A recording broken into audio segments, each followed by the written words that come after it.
एक टाइम था जब दुनिया में बहुत सारे ऑर्गेनिजम्स थे और उन सारे ऑर्गेनिजम्स को सिर्फ 2 ही ग्रुप में डिवाइड कर दिया था, लेकिन आज हम 5 किंगडम पढ़ते हैं। तो क्या हुआ बीच में? Let's decode this evolution. Hey guys, welcome to my channel. आज हम बेसिकली पढ़ने वाले हैं history of the biological classification. अब हम बात करने वाले हैं 2 किंगडम क्लासिफिकेशन की, that was given by the Carolus Linnaeus. और उन्होंने जितने भी लिविंग ऑर्गेनिजम्स थे उनको 2 किंगडम के अंदर प्लेस किया। One is the Plantae, another is the animalia. इस क्लासिफिकेशन के कुछ क्राइटेरियाज थे।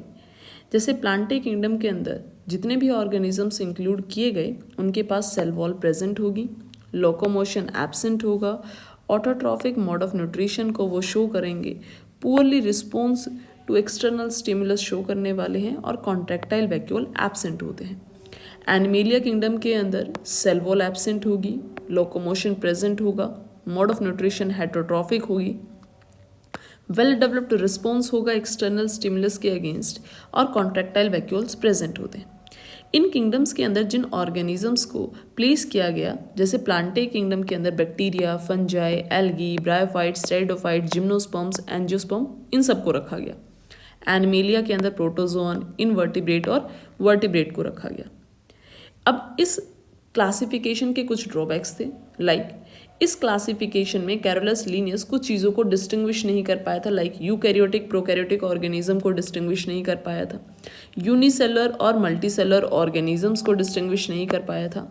उसके साथ साथ वो कुछ ऑर्गेनिज्म को एप्रोप्रिएट प्लेस के अंदर फिट भी नहीं कर पाया था। फॉर एग्जाम्पल, जैसे अगर हम बात करते हैं यूग्लिना की, यूग्लिना के पास हम कहते हैं एक प्लांटे वाला कैरेक्टर होता है, that is the autotrophic mode of nutrition. एक एनिमेलिया वाला भी कैरेक्टर होता है, इनके पास फ्लैजिला प्रेजेंट होता है जिसकी वजह से ये लोकोमोशन शो करते हैं। तो ऐसे ऑर्गेनिज्म जिनके पास प्लांटे और एनिमेलिया किंगडम दोनों के कैरेक्टर्स होते हैं उनको उनके बारे में बहुत अच्छे से एक्सप्लेन नहीं किया गया था। आफ्टर दैट कैरोलस लीनियस की क्लासिफिकेशन के बाद नेक्स्ट जो क्लासिफिकेशन आती है that is the 3 kingdom classification which was given by the Haeckel. और हैकल ने एक नया किंगडम बनाया that is the Protista. Protista के अंदर उन्होंने prokaryotes, protozoan, Porifera, algae, fungi, इन सबको रखा। प्लांटे के अंदर उन्होंने ब्रायोफाइट, स्टेरिडोफाइट, जिम्नोस्पर्म, एंजियोस्पर्म को रखा और एनिमेलिया किंगडम के अंदर इनवर्टिब्रेट्स और वर्टिब्रेट को प्लेस किया गया। After 3 kingdom classification 4 kingdom classification start होता है that was given by the Copeland. और कॉपलैंड ने भी एक नया किंगडम इंट्रोड्यूस किया दैट इज द माइकोटा, जिसे लेटर ऑन जाके हम नाम देते हैं मोनेरा। और इस मोनेरा किंगडम के अंदर प्रोकैरियोट्स को रखा गया और जो बाकी किंगडम्स थे सेम रहे, प्रोटिस्टा, प्लांटे, एनिमेलिया। अब 4 किंगडम क्लासिफिकेशन के बाद फाइनली 1969 के अंदर आर.एच. विटाकर ने 5 किंगडम क्लासिफिकेशन दिया।